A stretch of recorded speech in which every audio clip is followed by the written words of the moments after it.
Welcome to round 4, the MCore All-Star League. We're in the 3-0 bracket against the only other 3-0, beat Nick Bobby, so we're playing for that number 1 seed in the Swiss. If only that play draw rule was in effect. Now this hand, we're on the draw. It's really solid if we hit a land or two, so I think it's keepable. We hit. Alright. We're getting there. Now, I probably don't crack this land because I want to draw land. Yep, so I don't crack it, but I don't hit. And again, I didn't have a counter spell to play, so I don't really care too much about not being able to hold open counter this turn. But it bites me in the butt. Maybe he wouldn't have played this if I had counter mana open. Spectre, probably. I guess it's Sorin's Thirst. Yeah. Find the swamp. Okay, now what do I do? Well, I guess I play Divination, Seiko. Because I really need to hit that 4th land perfect. Okay, we drew actual perfect. We drew the swamp. So he gets to play a 4-drop. Even Fleetwing. Interesting. Bloodhunter Bat would have been really bad for me there. But it's only even Fleetwing. Alright. So it's basically sort of like a Deathgrave's Cockatrice, unless if he enchants it. Could have Mark of the Vampire. But we get our Bloodhunter Bat online, and look, we're ahead of the race. Alright, so what's he going to do? Alright, if he's not attacking with the other guy, then that means he must not have an enchantment for it quite yet. So I will definitely for sure block because I can Gravedigger it back. Now that was a beating. Bloodhunter Bat's very good draw for him. Now, geez, I wish I drew more lands. The problem here is if I Gravedigger, I take 4, get the bat back. I can play the bat potentially, but that puts him in a spot where he knows I have bat, and then he can just hold open counter mana. So I'm sort of inclined to just Sorin's Thirst, hold open Essence Scatter. I think that's much better. Wow. That was kind of bad play. What am I doing? Okay, yeah. This could go wrong. I should have done this on my main phase when he was tapped out. But I got lucky. I love seeing all the little misplays. Oh my gosh, and this turn can't go any better for me. He plays right into my scatter. So see how if I would have played my Gravedigger, it wouldn't accomplish much. He would have resolved another bat, and he would have beat me for 4, so I would have been at 12, and he'd have 3 creatures in play. Like, so that was a key turn of the game for me. So that went awesome. This turn, again, I could play Gravedigger, definitely resolve it, but he's got 3 cards in hand, and these double Ravenous Rats aren't getting any better the longer they stay in my hand. So I figure let's just cash them in for 2 cards right now. We'll see what we get. Tendrils. Liliana Shade, perfect. You know, just the rats are just trading for real cards. Okay. Liliana Shade is good, so he plays it, finds a swamp. Now, he elects to not play swamp because he wants to protect against discard spells, which is fine, but it makes his Shade worse. So that allows me to 4C, which I do not see any land, which is really friggin' annoying. Look at my hand. If I just draw some lands and cast my spells, I'm totally fine. So I do like this rat and this specter, but I don't like the other two. The problem is that none of this deals with the Liliana Shade. My best way to deal with Shade right now is to hit some lands, really, and then Arcane Answer back Sorin's Thirst when he's tapped out. Assume he'll have to tap out, so I think I'm just going to put that all on bottom. Yep, put it all on bottom because I really want to hit that land, and I do. And it's good that I put them all on bottom because the second card that I hit was land. So the problem is Terramorphic shuffled them all back to the top, so now I'm not any more likely to draw land because I had 3 spells on the bottom. So here, my thought is, if he has any tricky mana sequencing where if he has no play and I don't block, then he gets to crush me for a ton of damage just by tapping all of his black mana. But here this forces him to at least spend 1 black mana, and then maybe he can't play 2 spells or something. And the rats aren't really doing all that much for me. Plus, I guess I only have a Bloodhunter Bat in my graveyard to get back with Gravedigger, but yeah. Alright, and he has Gravedigger getting back. What did he get back?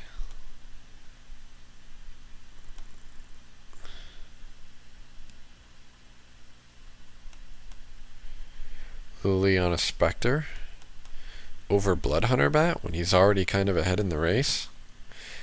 I would have got back Bloodhunter Bat. So I draw Radiant Fountain, which is pretty good. I like how I just tried to hit OK here, like I'm playing a game. I like how sometimes I'm waiting for them to respond, which is insane. Okay, so here I get to resolve my Archaeomancer and play my Sorin's Thirst, just like I wanted to. So I hit land in Radiant Fountain, which gave me the 6 mana to be able to do that. So now, again, I'm just stabilizing. The Spectre is great, and it does get a card. It gets Gravedigger, but I can always just Gravedigger into that. I do not know why I don't double block. I guess I'm worried about Doomblade or Sorin's Thirst. So now that I know he doesn't have counter mana open, I just Gravedigger for Gravedigger, since that at least stops his attack on the ground. I know I'm getting hit for 4 in the air, which is kind of a beating, but I figure this will at least now I can Gravedigger get back Bloodhunter Bat or play a Rotfeaster Maggot, but it only gains me 2 life getting his Bloodhunter Bat. But I really need him to be tapped out. Alright, so perfect. He plays Gravedigger, I scatter. That's pretty good. So now it's my Maggot is even better because I can Maggot his Gravedigger. But instead, I just play Gravedigger, get back Bloodhunter Bat. Okay. 3, 4, 5, 6, 7. So if I draw a land, I can play Bloodhunter Bat and Archaeomancer. So I'm still taking my medicine. If he has a counterspell, it's bad for me, but that Radiant Fountain, perfect draw. Again, gains me the life. I don't need any more colored mana sources, so Radiant Fountain is doing work. I'm at 8 instead of 4. Pretty relevant. I play my bat. It resolves, which is lucky me. I play it first to play around Mana Leak, because I really wanted it to resolve. Archaeomancer, even that resolves. That's just gas. So I get back 4C. If that resolves, then look at this game now. I'm ahead on board 5 creatures to 2, and it's a very close race. Ooh, okay, he had Sorin's Thirst to kill my flyer, so he gets to nug me again for 4. Down to 6. I draw another Gravedigger, jeez, okay. So I can Gravedigger for Bloodhunter Bat. I think Gravedigger for Bloodhunter Bat is the best because I think it is. Yep. Because it puts the most pressure in play, and he didn't have a way to stop my creatures from ending the battlefield last turn. So again, just look at this race. It's putting me ahead. Yeah, he can't attack into my Bloodhunter Bat. I'm quite happy to trade, because I know getting my Bloodhunter Bat is very good. Ooh, he's got Liliana Spectre right now, which is actually really good. Gets my Maggot. Okay. I guess I'm fine with losing a Maggot if I get to 4C. Yeah. I get to go bottom, Bloodhunter Bat, Liliana Spectre top. Yeah, that's really good. It's unreal good. I send, with everything, really putting myself ahead in the race because I'm only going to lose one power guy for free. Makes my unmake the graves better too. But he's just dead anyway. The way he blocked, he didn't block with his Liliana Spectre to trade, so he just dies. He should have traded with anything, my Gravedigger. But even then, he'd go to 1, and then he'd be in a really tough spot when I'm at 10 here. So, really close game 1. It's almost a similar deck, except this Aven Fleetwing, Tendrils, Liliana Shade can get scary, but it was moderately easy to handle. Again, my counter spells, the Essence Scatter turn was again very huge. Breaking up his Gravedigger chain, and the Sorin's Thirst was really good. I cast Sorin's Thirst twice. Well, there's 2 in the graveyards, and then I brought it back once, so I cast Sorin's Thirst 3 times. Bloodhunter Bat once in the graveyard, once here, so that's like at least twice, maybe 3 times. So that's 10 life. 2 Radiant Fountains is 14 life. So when I end the game on 10 life, and I gained 14 life, it just shows you how important, all that life gain really was. Alright. Game 2. On the draw here, this hand looks completely reasonable. Double black. The first blue. Seems good. Radiant Fountain, alright. Didn't need to draw another colorless source in the early game, but find the island. Okay. Just in case if we drew a counter spell. Drawing 3rd Radiant Fountain is next to the worst, okay. But at least we have double black, so in case we draw Liliana Spectre. So again, we sided in the second Maggot, because we want to stop his graveyard shenanigans. So we're not drawing the best cards here, but we do get to land a 4C, which is going to force us to discard, but we don't really care. Wilds is, I don't know, probably not necessary.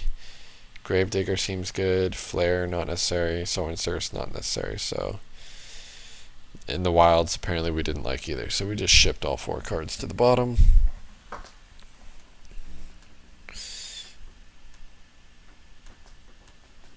I guess we could have kept the Wilds, but we have to discard anyway. So we discard our Chaomancer, because now we have a Gravedigger target, and we didn't need that double blue. He plays a Shade and doesn't even play a land. So he's just trying to protect his hand from discard. So that gives us an opportunity to ship it with Sorin's Thirst. Yeah. I'd rather do that than let it live, because that's potentially a 5/5, but okay, we'll mana leak while we can. Don't want to let him get too many lands into play. Okay. So here we get to get back our Chaomancer, even though actually I don't really like that play at all. It does let us use our mana slightly better, but we know he has a swamp to discard. I rather would have gotten my Maggot in play, because I can't cast this Chaomancer next turn. But I guess if I draw a blue. Nope, okay, so I should have kept that Evolving Wilds on top, because we could have gotten back 4C and just put this game away really quickly in terms of how much card advantage we were going to get. Like, he is getting card advantage, right? Every time he plays a Shade, he gets a Swamp, which is what he's discarding to these Wraths. But in general, it just doesn't matter that much. Okay, so I'm kind of mad, yeah, see? He gets the Gravedigger, a second Shade, so he gets to replay a Shade, and now we can't play our Maggot for any value. So I really wish that one turn I would have played my first Maggot, and that would have forced him to Gravedigger his Shade back that turn, or if he didn't have the Gravedigger, we'd get both of the Shades out. So here I end up playing the shade or the maggot for 0 value, mainly because I don't want him to attack with a 5/5 shade. And I just want to kind of beat him down. He's at 12, right? So I just kind of want to beat him down. So he's got all these, again, 2 shades in play are so bad. The second shade is infinitely worse than the first, so Divination is a perfect draw. So Divination or 4C would be good here, but Divination is totally fine. We don't mind hitting, yeah, Terramorphic, totally fine. Gets that double blue. And we're probably going to play this rat. So here we're fine attacking with everything, because we don't mind if his Gravedigger blocks one of our rats. We're getting through for an extra point of damage, and his shades can't even block this turn. So in that 3, 6, 7, 8, 9, like we're dealing 9 to him. Like, so my aggressive line of just putting Maggot in the play and beating down, and him not playing his swamps and just discarding them. Sure, he has 7 cards in hand still, but his board just got blasted. So really, go to 3 against my deck with Bloodhunter bats and stuff? That's kind of insane.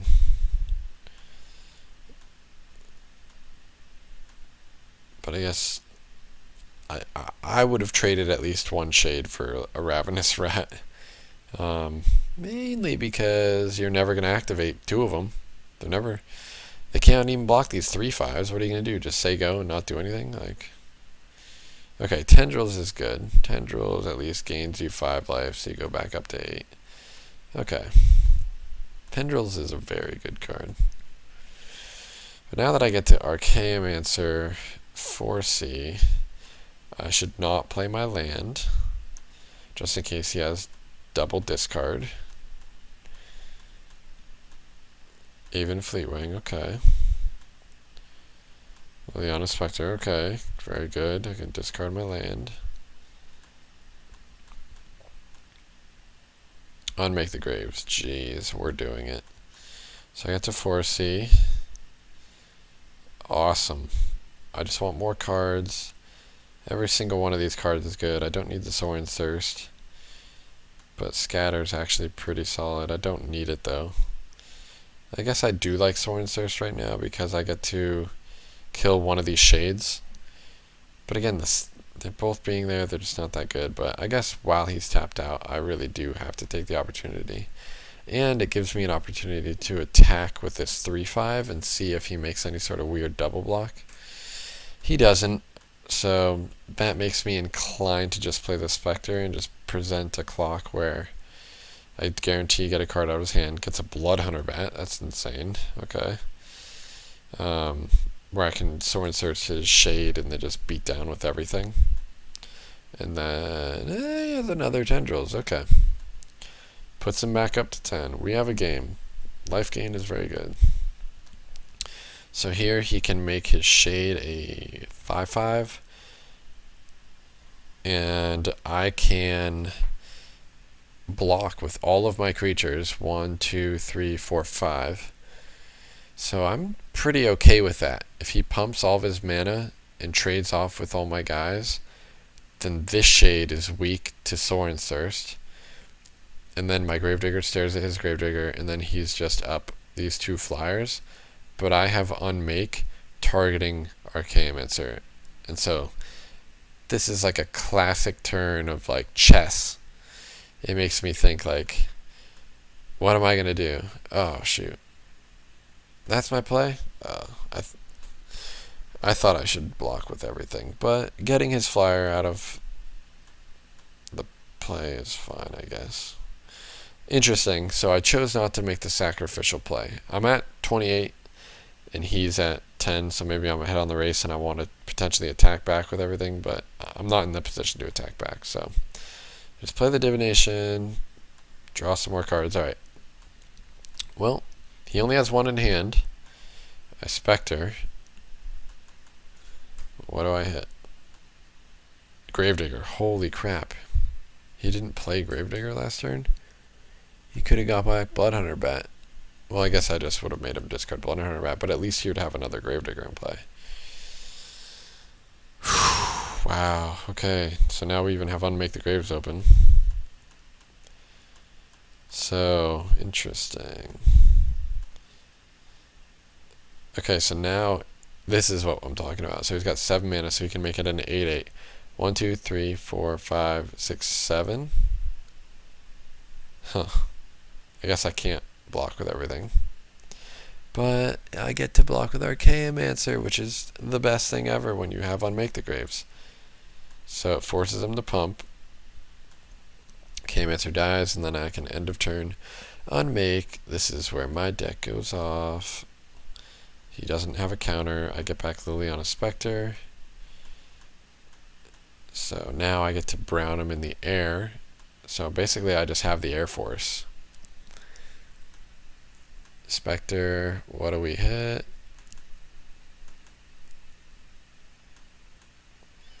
Swamp, okay. He should have just played it. He has double Liliana Shade. Should have just played it.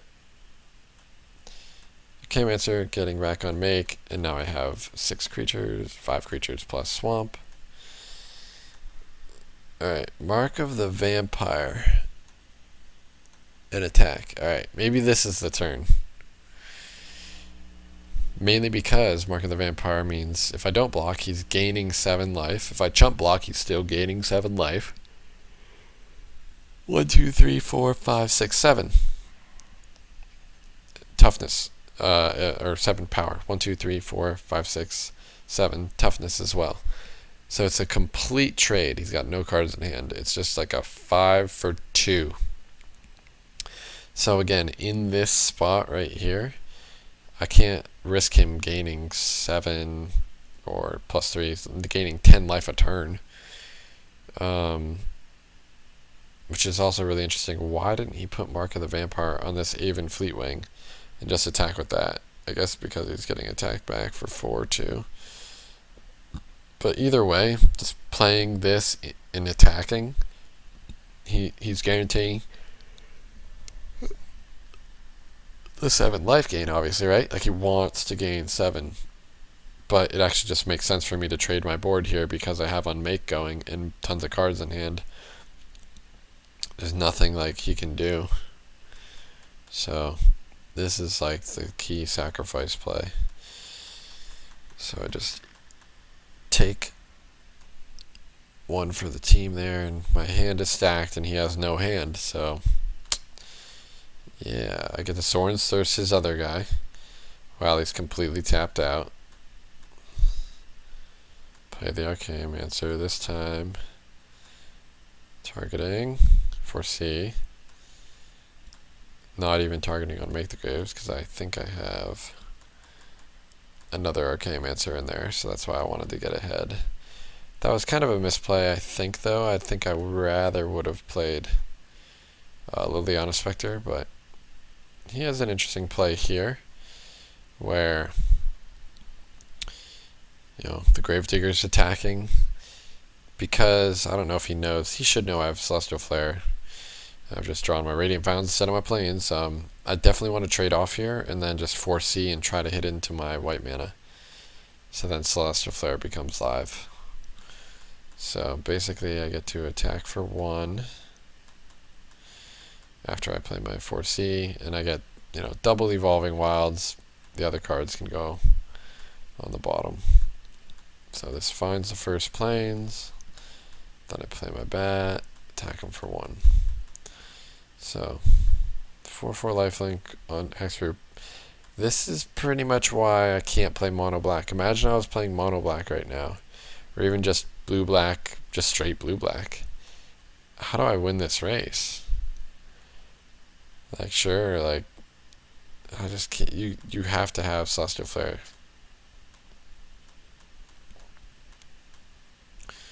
So I go to Spectre, and his last card in hand is Tendrils, so he gains all the way back. He has more life than me. Gains all the way up to 27, so this is a close one at this point, but I still have Unmake, and he really seems to only be splashing blue. Every single other card other than the Fleetwing is black, and he's playing Tendrils, so he's kind of just a mono black deck. which makes him not being able to interact with my Unmake Archaeomancer engine just like, you know, like get back Archaeomancer, Gravedigger, Archaeomancer, play Unmake. I guess I got the Sorin's Thirst back again because I need to make sure that he's only attacking with one creature at a time for my Celestial Flare, which he should know to play around, but he can't, so once I flare him, it's pretty much over. Ooh, so he has a Vile Rebirth when I try to Gravedigger. That's okay, so Spectre. So look at our time. This actually, I remember this, the time is accurate. So we're both at about under 3 minutes. He's a little ahead of me on time. He has more life than me right now, but I have a really strong board presence. But I need to play really fast just to catch up. So again, I attack with everything because I don't mind losing a 1-2. Because it pushes through a lot of extra damage. I guess it pushed through 1 extra damage. And I could have played Celestial Flare to kill his 2-2 there. But I draw the Archaeomancer, which gets back on Make the Graves. So, again, I just don't mind my creatures dying at all. Because I can just keep getting back with Unmake. So, he has Murder. It's totally fine. He's down to 12, so we're making progress. We have Unmake. We get Archaeomancer, Bloodhunter Bat this time. So he's not doing very much. Bloodhunter Bat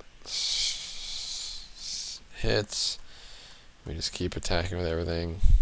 He finally trades this guy off, so we get a free point of damage in with Archaeomancer. Play Archaeomancer, yep.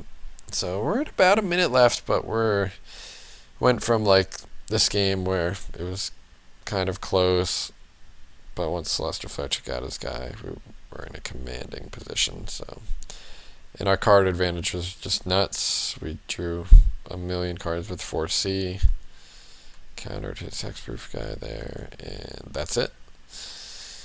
So yeah, the mono black deck pretty good, but the Archaeomancer counterspell version goes over the top of it. He tried to go over the top of other control decks by adding hexproof, but I was definitely prepared for that because I thought